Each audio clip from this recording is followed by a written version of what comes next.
Good morning बच्चों। Class 12 first paper में आपको पढ़ा रहे थे सरफेस केमिस्ट्री।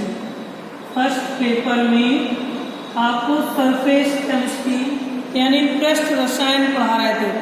पृष्ठ रसायन में कल हमने आपको उत्प्रेरण के बारे में बताया था। क्या होता उत्प्रेरण और उत्प्रेरण कितने प्रकार होते हैं? 4, धनात्मक, ऋणात्मक, स्व और प्रेरक। नेक्स्ट हेडिंग हमने उत्प्रेरण के बाद कल कही आपको पढ़ाएंगे उत्प्रेरक वर्धक।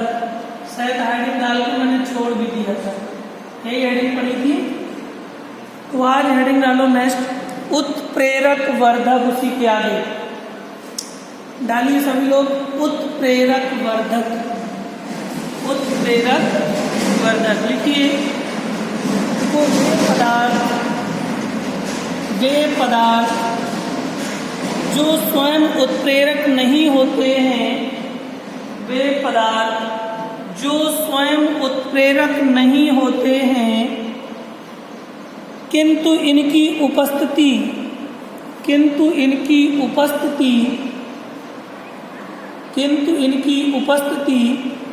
उत्प्रेरक सक्रियता को बढ़ा देती है।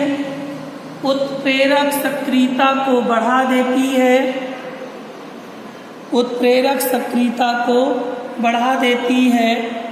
उत्प्रेरक वर्धक कहलाती है। उत्प्रेरक वर्धक कहलाती है। उत्प्रेरक वर्धक कहलाती है।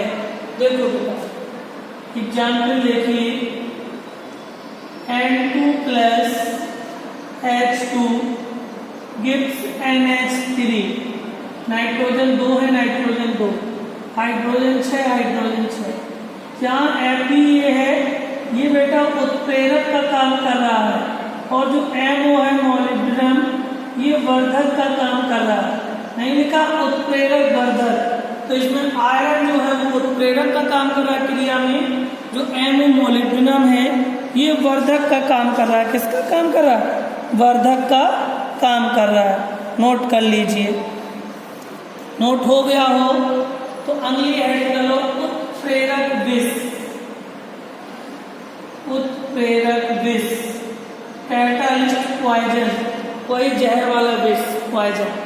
उत्प्रेरक विष लिखिएगा। उत्प्रेरक विष में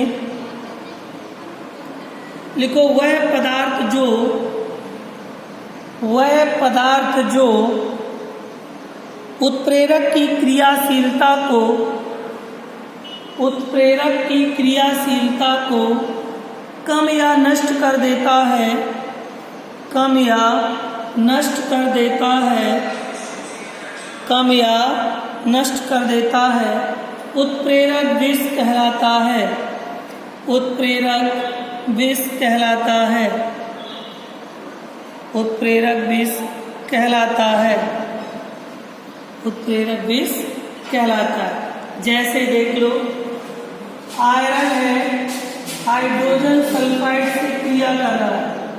जो आयरन लोहा है वो H2S से क्रिया कर रहा है, तो इसमें बन जाएगा FeS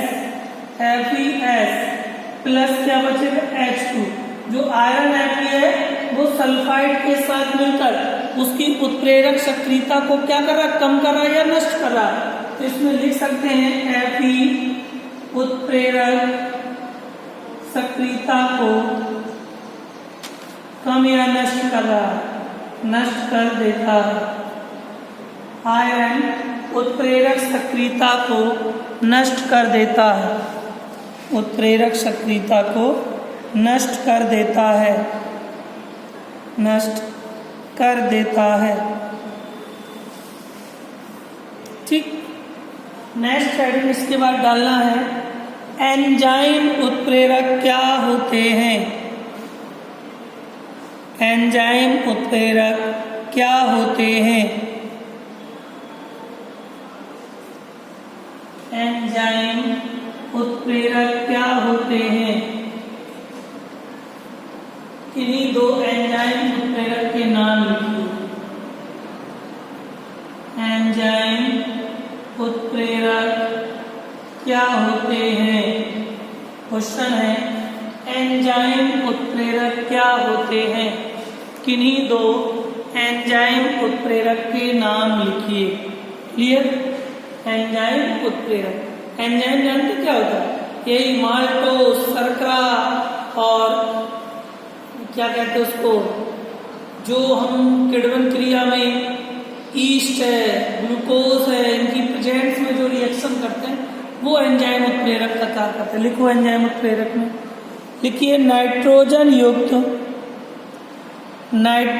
युक्त उच्च अणुभार वाले जटिल कार्बनिक यौगिक, उच्च अणुभार वाले जटिल कार्बनिक यौगिक हैं, जटिल कार्बनिक यौगिक हैं जो जीव जंतुओं और जटिल कार्बनिक यौगिक हैं जो जीव जंतुओं और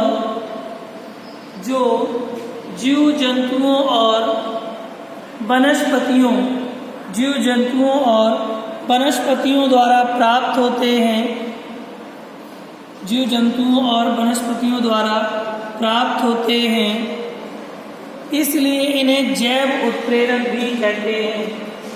इसलिए इन्हें जैव उत्प्रेरक भी कहते हैं। इसलिए इन्हें जैव उत्प्रेरक भी कहते हैं।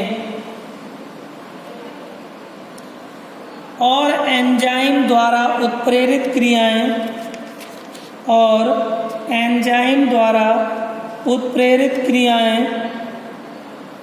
एंजाइम उत्प्रेरण कहलाती हैं।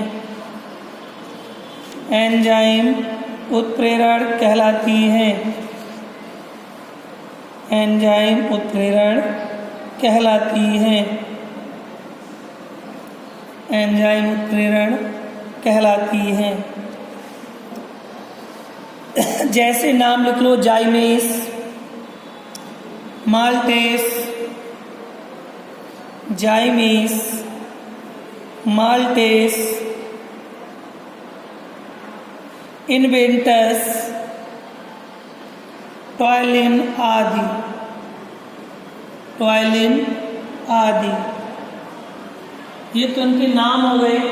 इनकी प्रमुख क्रियाएं जो होती हैं जिनमें ये एंजाइम काम करते हैं वो देखिए। जैसे चीनी को जब वाटर के साथ, चीनी का फार्मूला C12H22O11 को H2O के साथ करते हैं तब पता कौन सा एंजाइम होता है बेटा, बताओ। इन्वेंटस नामक एंजाइम। चीनी यानी शर्करा, माल्टोज, इसके कई नाम होते हैं। जब चीनी जल के साथ इन्वेंटस नामक एंजाइम के साथ क्रिया करता है, C6H12O6 plus C6H12O6, C6H12 H24 12 O11 यानी कि जब चीनी शर्करा जल के साथ क्रिया करती है तो इन्वेंटस नामक एंजाइम के साथ क्रिया करके क्या बनाता है? ग्लूकोज और फ्रक्टोज बनाता है। इसके बाद जब माल्टोज का जल अपघटन करते हैं, इसमें जब शर्करा लिखते हैं, जब शर्करा नाम लिखते हैं तब इन्वेंटस नामक एंजाइम के साथ क्रिया करते हैं और इसी को C12H22O11 को माल्टोज कहते हैं। चीनी को जब माल्टोज नाम देके जल अपघटन करते हैं तब माल्टेस नामक एंजाइम की प्रेजेंस में C6H12O6 2 अणु ग्लूकोज के प्राप्त होते हैं। मतलब ये ग्लूकोज फ्रक्टोज दोनों है, ऐसे बनता है जब माल्टेस नामक एंजाइम की प्रेजेंस में करते हैं। ये सब नोट करते चले, एंजाइम के उत्प्रेरक है। ठीक है। जब स्टार्च को करते हैं डायस्टेस नामक उपस्थिति में, C6H10O5 स्टार्च का जल अपघटित करते हैं तब बनता है C6H12O6, फिर बन गया ग्लूकोज या फ्रक्टोज। इसमें प्रेजेंट में होता है बेटा डायस्टेट्स। ये एंजाइम का नाम है। मेन हमें एंजाइम पढ़ना है। डायस्टेट्स एंजाइम का नाम होता है। और जब हम लोग जाइमेस करते हैं तब हम लोग क्या बनाते हैं, सुनो, C6H12O6 को जाइमेस नामक एंजाइम के साथ क्रिया करते हैं तो बेटा बनता है C2H5OH प्लस CO2, 2 यहाँ 2, C6 C2 4 2 6, H12 5 2 10 2 12, O6 O2 4 2 6। बस 4 बहुत एग्जाम्पल नोट कर लो एंजाइम उत्प्रेरक के, ठीक है। नोट करते चलिए, जहाँ ना समझ में आप पूछ लीजिए, ठीक है। नोट हो गया हो तो अगली हेडिंग लिखेंगे। पहले हेडिंग लिख लो, एंजाइम और उत्प्रेरक में अंतर। एंजाइम और उत्प्रेरक में अंतर। एंजाइम एंड कैटलिस्ट में डिफरेंट। पहले साइड लिख लो एंजाइम, दूसरी साइड लिख लो उत्प्रेरक और बीच में लाइन खींच लो। पहला नंबर एंजाइम, पहला नंबर उत्प्रेरक। बोले लिखिए, एंजाइम में पहला नंबर लिखो, ये उच्च अणुभार वाले, उसमें डालना नहीं, रखी रहना। लिखो, ये उच्च अणुभार वाले नाइट्रोजन युक्त, ये उच्च अणुभार वाले नाइट्रोजन युक्त जटिल कार्बनिक यौगिक हैं। जटिल कार्बनिक यौगिक हैं। जटिल कार्बनिक यौगिक हैं। जटिल कार्बनिक यौगिक हैं। उत्प्रेरक की तरफ लिखिएगा पहला नंबर, वह पदार्थ जो किसी रासायनिक क्रिया की, वह पदार्थ जो किसी रासायनिक क्रिया की दर को परिवर्तित कर देते हैं। वह पदार्थ जो किसी रासायनिक क्रिया की दर को परिवर्तित कर देते हैं, परिवर्तित कर देते हैं, परिवर्तित कर देते हैं, परंतु अभिक्रिया के बाद, परंतु अभिक्रिया के बाद स्वयं अपरिवर्तित रहते हैं। परंतु अभिक्रिया के बाद स्वयं अपरिवर्तित रहते हैं, उत्प्रेरक कहलाते हैं। उत्प्रेरक कहलाते हैं। उत्प्रेरक कहलाते हैं। एंजाइम की तरफ दूसरा पॉइंट लिखिए। एंजाइम के लिए दूसरा पॉइंट लिखिए। लिखो, एंजाइम में इनके लिए अनुकूलतम ताप, इनके लिए अनुकूलतम ताप 25 से 37 डिग्री सेल्सियस होता है। एंजाइम के लिए, इनके लिए अनुकूलतम ताप 25 से 37 डिग्री सेल्सियस होता है। लिख लिया। उत्प्रेरक लिखो, ये 70 डिग्री सेल्सियस से अधिक, ये 70 डिग्री सेल्सियस से अधिक ताप पर ही सक्रिय होते हैं। ये 70 डिग्री सेल्सियस ताप से अधिक ताप पर सक्रिय होते हैं। 70 डिग्री सेल्सियस ताप से अधिक सक्रिय होते हैं, सक्रिय होते हैं। ठीक, बस 2 हेडिंग और हैं, लिख लो, समांगी उत्प्रेरण और विषमांगी। बहुत सरल है। नेक्स्ट हेडिंग डालो, समांगी उत्प्रेरण। समांगी उत्प्रेरण नंबर 1। नंबर 2, विषमांगी उत्प्रेरण। समांगी उत्प्रेरण और विषमांगी उत्प्रेरण। तो पहली हेडिंग लिखो, समांगी उत्प्रेरण। लिखिएगा, जब उत्प्रेरक और अभिकारक, मालूम उत्प्रेरक क्या होते हैं, अभी बताया किसी रासायनिक क्रिया की वेग को बढ़ा देते हैं परंतु क्रिया के अंत में स्वयं अपरिवर्तित रहते हैं, उत्प्रेरक कहलाते हैं।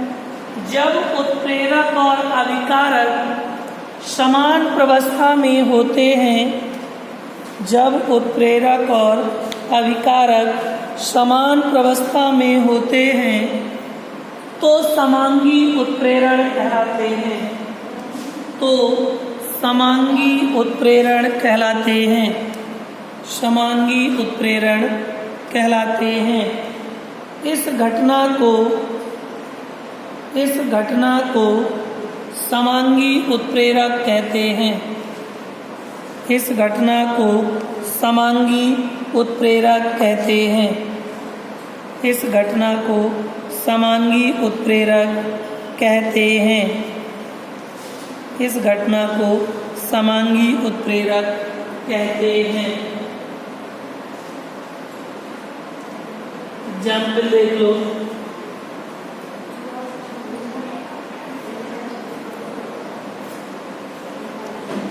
समांगी उत्प्रेरण है, सरल देख लो एग्जाम्पल, जैसे लिखा SO2 + O2 gives SO3, ये हमारे सल्फर दो ऑक्सीजन 3 दूनी 6, ऑक्सीजन 2 दूनी 4 2 6, इसमें SO2 भी गैस है, ऑक्सीजन भी गैस है, सल्फर ट्राइऑक्साइड भी गैस है, तीनों समान है, इन्हीं को हम लोग समांगी उत्प्रेरण कहते हैं। या कभी कभी ऐसा लिख देते हैं KClO3 + Fe की प्रेजेंस में, ठीक है, या यहाँ पर हमने लिख दिया H2 हाइड्रोजन गैस की, फिर बना दिया 2KCl + 3O2, यहाँ भी हाइड्रोजन लिखा और यहाँ भी हाइड्रोजन लिखा, दोनों में हाइड्रोजन गैस इक्वल पाई जाती है, जिसको हम लोग समांगी उत्प्रेरण कहते हैं। नेक्स्ट हेडिंग डालो विषमांगी उत्प्रेरण, लास्ट हेडिंग है विषमांगी उत्प्रेरण। लिखिए, जब उत्प्रेरक और अभिकारक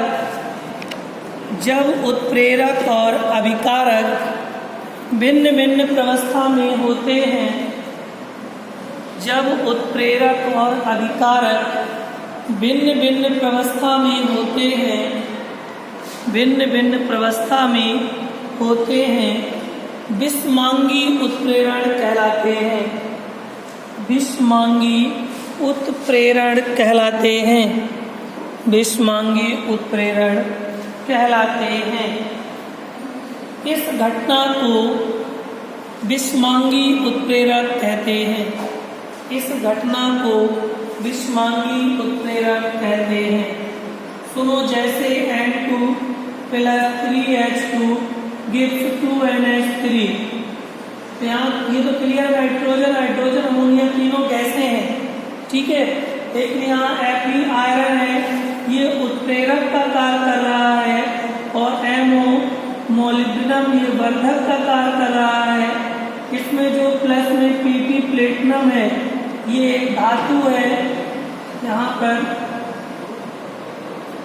3H2 + Pp प्लेटिनम, जो प्लेटिनम है बेटा, ये प्लेटिनम धातु ये ठोस होती है, ये ठोस का काम कर रहा है, नाइट्रोजन हाइड्रोजन अमोनिया ये गैस है, ये गैस का काम कर रहा है, तो ठोस और गैस का कॉम्बिनेशन विषमांगी उत्प्रेरण कहलाता है, ठीक है, उसमें सब गैसें ही गैस थी, वो समांगी उत्प्रेरण था। इस तरह से सरफेस केमिस्ट्री में आपका हो सकता है 1-2 हेडिंग कुछ बची हो, कल इसमें कुछ क्वेश्चन छूटे होंगे, कंप्लीट हो जाएंगे। चैप्टर जहाँ तक कंप्लीट हो गया है इसको आप लोग याद करते चलिए, ठीक है, जहाँ ना समझ में आए कमेंट्स करके पूछिए। कपड़ा बता दी सुबह सीख